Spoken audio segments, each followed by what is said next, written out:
having struggled with the whole dust collection thing for years, primarily due to different sizes and everything, I came up with something. Rubber gaskets.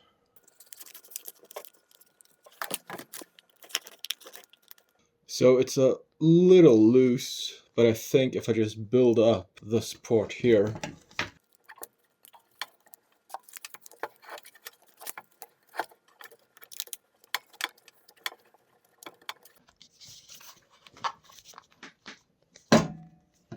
there we go.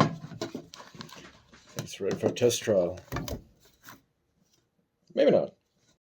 So for this machine, it turns out it was just too big of a gap.